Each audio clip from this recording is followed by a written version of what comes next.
If I could have a cup of coffee with my 20-year-old self, these are the things that I would tell her as of right now.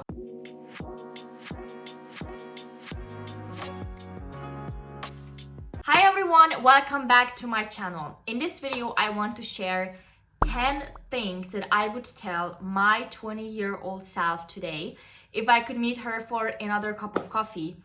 I am 25 and all these 10 things are things that I wish she already knew, because by the time I turned 25, I turned 25 2 months ago, 3 actually, I knew these things and I'm actually practicing these things every day, and I'm realizing that these things are not as serious or not as important as I thought they were when I was 20.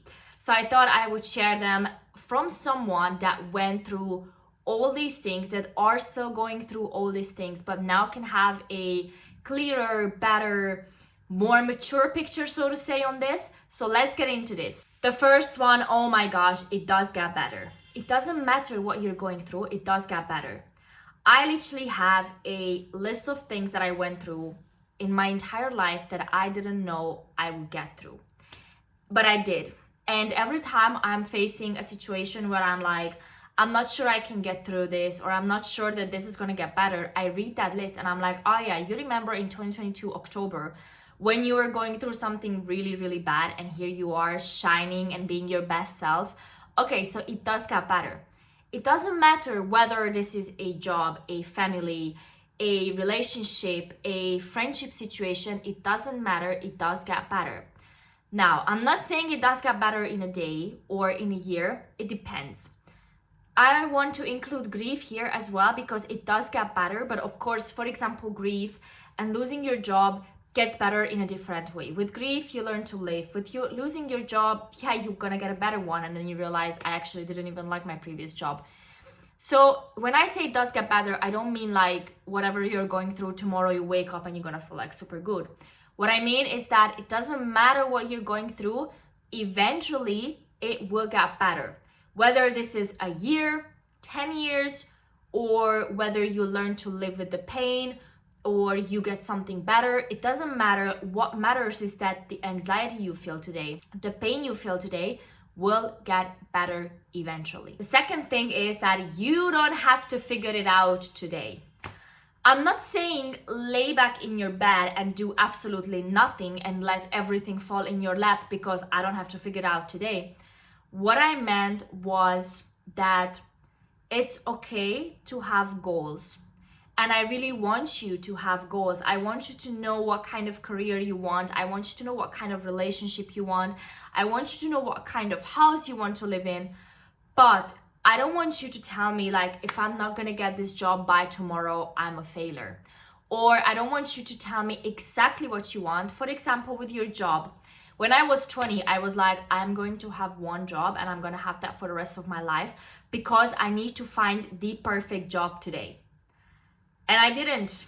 I'm 25 and I'm still not like 100% sure what I want to do with my life. So you don't have to figure it out as long as you like keep showing up to your goals. For example, at 20, I was doing my bachelor's and I knew that eventually I wanted to have a master's degree. So in my eyes, I knew that I was going to work on my bachelor and then my master's and then eventually get a job. Today, I have a job, I have a master's, I have a bachelor. So at the end of the day, I still kept going. I still kept pursuing my goals, but I don't have it figured it out. And I don't feel like I'm bad for this or that I'm never gonna have my perfect job. You know, like people change even at 40 or 50. Especially as a girl, you have this pressure of like, I don't know, you're like 27 and you don't know if you wanna have kids. But of course you're 27, so you're thinking to myself, yeah, I don't have time forever to think about this.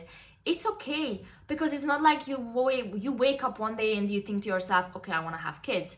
Like, it's gonna come. For example, a lot of people think they don't want to have kids until they don't find that person, and then they realize, okay, I actually feel like I want to have kids because this person made me feel like I want to be a mom, or he made me feel like, I don't know, he made me realize that I could be a great mom. Or for example, you've known since you were a little girl that you wanted to have kids. That's me. You know, I never pictured me being a mom because someone made it happen. I thought to myself, I want to be a mom. So every time I talked to someone in the past and they were like, okay, so where do you stand on kids? I was always firm, like, yes, I want to have kids. Yes, I do imagine myself in like a family and building a family. So that can also be a thing. Or you can think to yourself, like, all your time you thought you wanted to have kids, but then, I don't know, your best friend got a kid and you realized, you know what, I actually don't like this because, you know, it's financially a burden, whatever. But you don't have to have it figured out today. The third thing, oh my gosh, life is not a competition. It's okay to compete with certain people. And I'm going to explain this because this is really, really, really important. So imagine you want to be a doctor. Okay. You go to a hospital for your internship and you look at, like, I don't know, the lead doctor, and you think to yourself, I want to be like this one day. This is okay to compare yourself because it's like having a role model. Comparing yourself to your role model is a healthy comparison in my eyes. For example, right now I'm doing a very serious like fitness plan, and I keep comparing myself to girls that are also doing fitness plans on the internet, but of course they are way like advanced than me. So I look at their picture and I think to myself, this is what I want to be. This is what I'm working for. I don't compare myself to literally anyone on the internet that I did for so long. I was scrolling and I saw a girl and I was like, okay, she has better hair. I worth nothing. That one I stopped doing because I compare myself as long as it's in my dreams. For example, I compare myself to my boss because she is at a level I want to reach one day. That's normal. I don't compare myself to someone that has more money at my age because she could be doing a million different things. She could have started working earlier. She could have gotten a promotion faster. She could have inherited that money. She could have done something illegal to get that money. I don't know and I don't care. To be honest, you do you. As long as you don't bother me, I don't bother you. So when I tell you that life is not a competition, but it's okay for you to compare yourself to someone, that's normal. For example, you go to the gym and you see this girl, or like you are a guy, let's say you're a guy, and you go to the gym and you see this guy like pumping way more. I don't want you to immediately try and be like, okay, if he can do that, I can do that. That is true. If he can do that, so can you. But maybe that guy has been training himself for 3 more years than you did. Or maybe he's on steroids. I don't know. Or maybe, I don't know, he went through some crazy anger issues or breakup and he is like just the strongest self today, but maybe tomorrow he cannot even do half of that weight. You don't know what's happening in someone's life, so don't compare yourself. There was one time that I compared myself so much to this one person that it literally ruined my mental health. And I don't want to share too much of this situation, but I gotta tell you guys, I was comparing myself to this person for like years, every single day. And at one point, every single thing that I thought of this person turned out to be fake. And I've never in my life felt more disappointed than on that day when I idolized this person. And I was like, if I cannot be like that person, my life is worth nothing. And one day I woke up and I saw like online and stuff that it was all fake.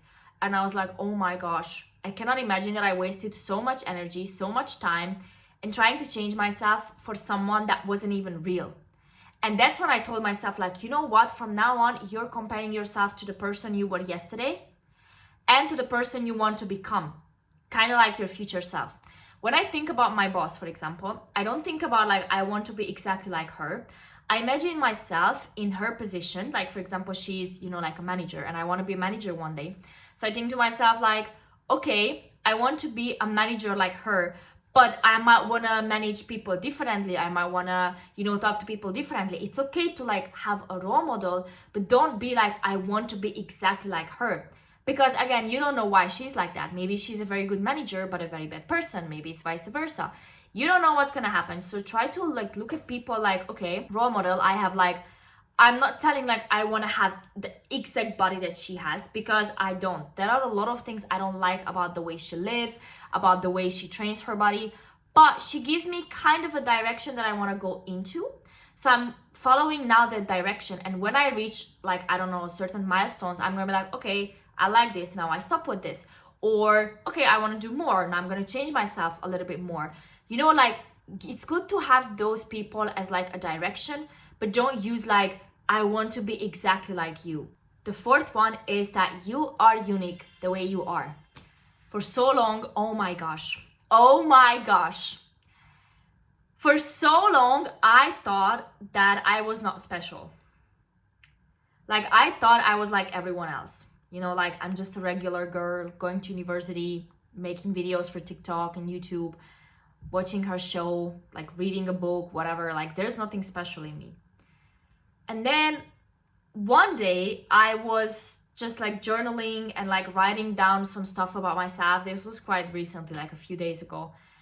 And I was writing down like some stuff. For example, I get like super emotional when I think about animals. I love animals, and I was just thinking about like them, and I got so emotional. And I thought to myself that I might be a regular girl, but you know, I have such a big heart, and I can feel so much empathy for people. I can feel so much empathy for literally like anyone, that it scared me for a second. Like, why am I so emotional? And then I thought to myself, like, yes, I go to university like everyone else. Yes, I pursue my goals like everyone else, but not everyone can get this emotional. And I'm pretty sure you also have like these traits in you. And what made me realize these traits is that, you know, a lot of people have like certain things about themselves that they hate. For example, I don't like that I'm this emotional because people can use it, people can take it to their advantage. And it makes me feel like I'm an easy target for like, you know, abusers and toxic people.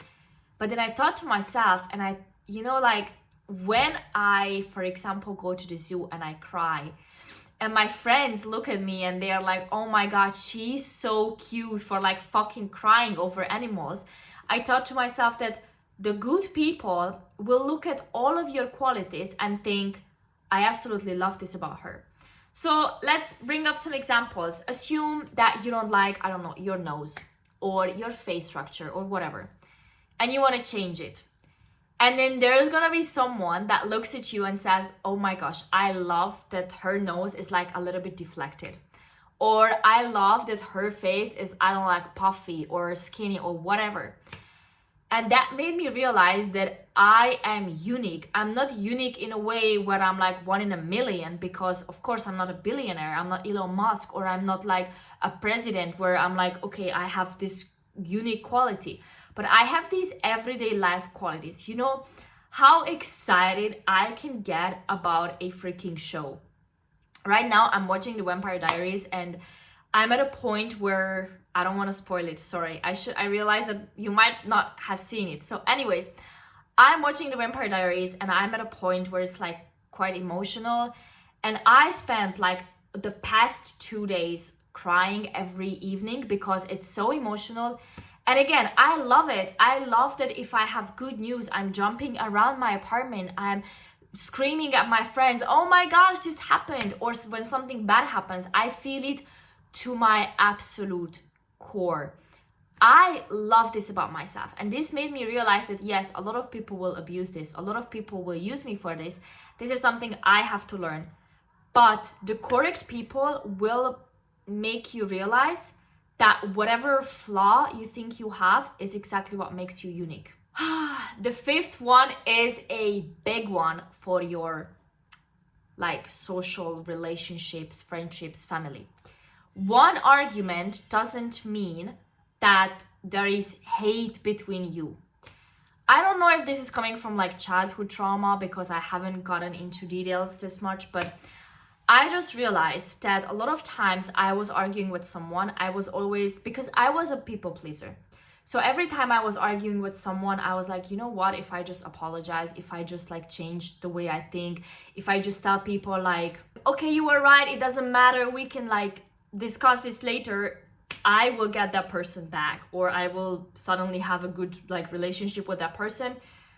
And I realized that I should be able to speak about how I feel and what bothers me without thinking that this is gonna end my friendship, my relationship. I realized that in those cases where, for example, I lost my best friend a few years ago, like she's not dead, but like we don't talk anymore, because we've had such a big fight where both of us said like, okay, let's just like never talk again. And do I regret it? Yes, because she was my best friend for so long.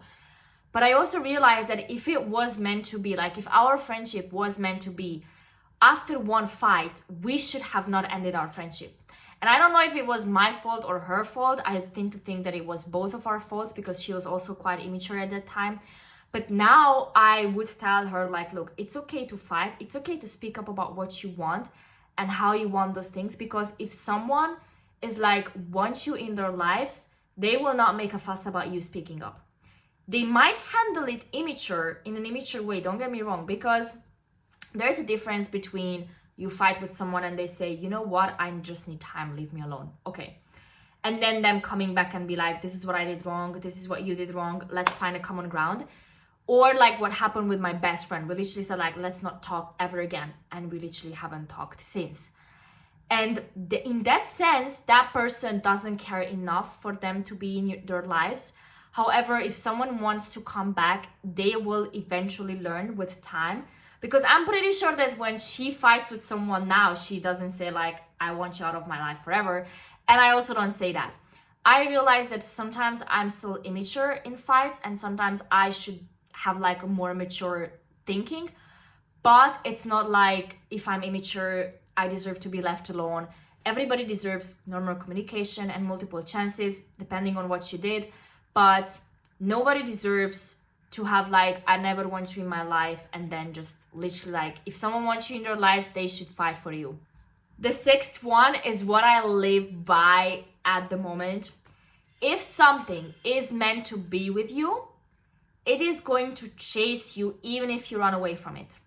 And if something is not meant for you, no matter how much you chase it, it will run away from you. I could talk about this one thing forever, but this is something that I want to stress very, very, very importantly. So this doesn't mean that you can sit back, relax, and whatever is meant to be will fall into my laps. No, what I mean, for example, you're searching for a job. You're searching for an apartment. And you've been applying, and it's just not happening. If something is meant to be your dream job, it will come to you. For example, you are meant to be a lawyer. Okay. You apply to a job, you become a lawyer, and it's just like very bad. It's insanely bad. So you quit. But I know you're meant to be a lawyer. That doesn't mean that you quit and that job will keep haunting you. What this means is that you quit, but in your mind, you think to yourself like, I need to be a lawyer. That means the concept of you being a lawyer will chase you as long as what's meant for you will not find you. And this is why I really want you to be specific on what you want and not necessarily how you want it. For example, you want to be a lawyer. Don't specify, I want to be a lawyer at this company, because you don't know if that company will make you happy as long as you try it. This is exactly my example. For example, you're a lawyer at a company and you hate it, you quit. But you're meant to be a lawyer, so another company will make you happy because it's gonna chase you as long as you're not a lawyer, a happy lawyer. Because things that are not meant for you will not chase you. A shitty workplace will not chase you just because your position is a lawyer. Or when you say, for example, in a relationship, I want someone that is gentle with me. Don't say that I want my abusive ex to be gentle with me, because that was not good. Say that you want someone gentle and that gentle person will chase you. It could be your ex, okay? I'm not saying it could be your abusive ex, but he needs to change to the point where he becomes gentle and then he can chase you. My point is that if you really want something big, work for it, but don't stress about it to the point where you lose your appetite, you lose sleep. You know, for example, building a business. You want to be a millionaire. chase the money, but don't chase it to the point where you don't sleep, where you don't eat, where you don't have a social life. Chase it to the point where you go to bed and think, I did my best today to get one step closer to my goal. Because if that's meant to be for you, it will happen eventually. But you also have to trust the timing. Seventh one, this one, I would literally scream at her. Okay, I would scream at her. Health is not only measured by a scale. I have mentioned this before in one of my previous videos. And what I meant by this was that when you step on a scale in the morning and you get like happy, that's great. But do you actually feel good in your body? Are you actually showing like healthy numbers in your body? In a sense that if you go to a doctor, would that doctor tell you that are you healthy? Because I hate the fact that my 20-year-old self and a lot of other girls think that the skinnier I am, the healthier I am. And I just really want to stress that being healthy doesn't mean that you look like, I don't know, Ariana Grande nowadays, but that you wake up and you feel good in your body. I drink a lot of water. I go to the gym quite often. I try to eat healthy. But if I'm craving a McDonald's today, I'm still gonna go and get it. Not every day, not for every meal, but once in a while, I let myself enjoy life. Or once in a while, I will skip the gym because I'm not feeling like it. And that doesn't mean I'm not healthy anymore. That means I'm healthy and enjoying life. So realize that health is not measured by a scale only. The eighth one is a bit, I kind of believe in it and I kind of don't believe in it. So let me explain. I think that everything should be an experience. And when I say this, I want to like get rid of your mindset in a way where you think that something bad happened to me. Because I told you this a million times before, and I'm gonna tell you one more time, and probably in my next videos as well, that when something happens to you, you lose your job, you lose your apartment, you fall out with a friend. If you think about it as an experience, you think to yourself like, okay, what did I learn from this job? What did I learn from this friend? What did I learn from getting this apartment or losing this apartment? For example, you lose your apartment because you're noisy every single evening and the tenant told you a million times like, please keep it quiet after 10, and you're still noisy. I'm sorry, but you have to learn to be quiet after 10. So the next time you move into an apartment, you can like think that, okay, I got this experience where I'm like, I realized I'm a bad tenant, so I'm going to be quiet next time. You lose your job because your boss fired you for no reason. You learn from this experience that sometimes life does things to you that freaking hurt and you have no control over it, but to get up and keep going.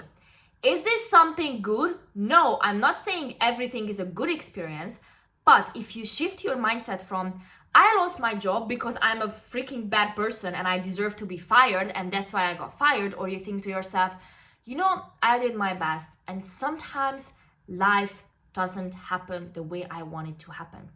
But again, if something is meant for you, it's gonna chase you even if you run away from it like crazy. So look at this job loss as I did my best and I still couldn't control it. And unfortunately, this is such a hard pill to swallow that I'm still learning. I cannot tell this to my 25-year-old self at the moment because I'm still learning this. Like, how do you become okay? I made a video of this, acceptance, but it's still insanely hard, especially when you pour your heart into something. However, if you look at it as an experience and you think to yourself that sometimes in my life things will happen, not because I'm a bad person, but because that's life. What choice do you have? If you keep whining about that job, do you think your boss will call you and be like, sorry, I fired you, that was a mistake, come back? Most likely no. You have to get up and find a new job. And I know it's not that easy, but you have to still do it. The ninth one is you are responsible for you. Doesn't matter how low you are. Doesn't matter how many friends you have. Doesn't matter how much support you get from family, friends, whatever. At the end of the day, you are responsible for you. Because people can call you, hey, how are you doing? People can text you. People can come over to your house, but they cannot be with you 24/7 because everybody has lives. Everybody has obligations. You are going to be alone at one point, and you are responsible for picking yourself up. Of course, having friends, having family, talking it out, going to a therapist helps enormously. But at the end of the day, when you go home and it's freaking 11 p.m. and you're in your bed, you have yourself. Nobody else is going to be there. Maybe if like something crazy big happens, okay, for the first few days, first few weeks, but not for the rest of your life. And even those people, I don't want to say that everything is like temporary, because I don't believe that. If someone wants to be in your life, they will be in your life regardless. But what I meant is that you have 24 hours in a day. Assume someone comes over to your house because you just lost your job. Okay, great. She can hang with you for a little bit, but she's not gonna be there for months. If you don't start applying for jobs, if you don't start going on interviews, she cannot do that for you. And this makes me really emotional because a lot of people wait for help from like outside. I lost my job. If my boss calls me, I'm gonna be okay. If my best friend can get a job where she works, I'm gonna be okay. No, you're gonna be okay when you get up and you start applying. You're gonna be okay when you dress up for an interview, you look all nice and you do it. You are responsible for yourself. You, not me, not anyone else, but you. And the last thing is, good things are not easy. What do I mean by this? This is not really like a happy advice, because what do you mean good things are not easy? Then what's the point of life? I just want you to know that every time you're struggling with something, imagine your career. Okay. Do you think becoming a CEO is like super easy? No. You have to study first of all. Then you have to climb the ladder. Then you have to prove yourself. Then you have to put in the hours. Then you have to take on responsibilities outside your work. Nobody's gonna hire someone that does exactly what she or he is meant to do.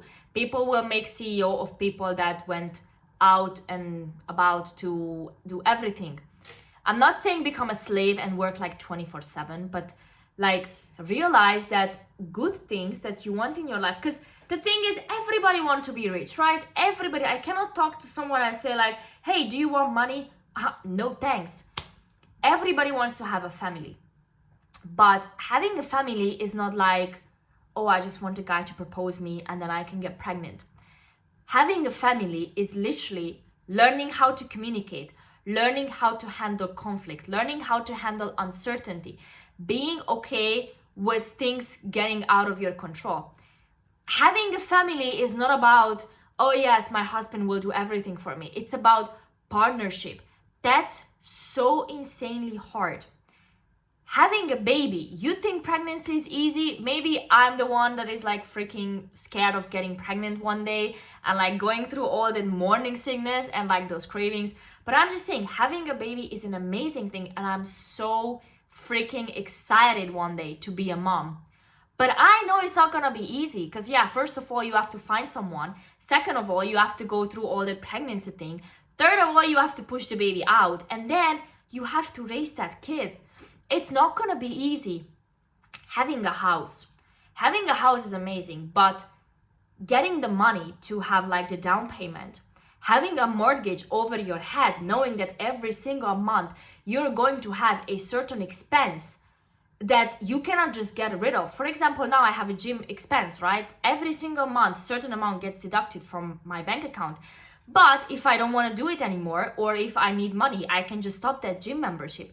With a mortgage, you cannot tell the bank, sorry, I cannot pay this month. You have to pay it.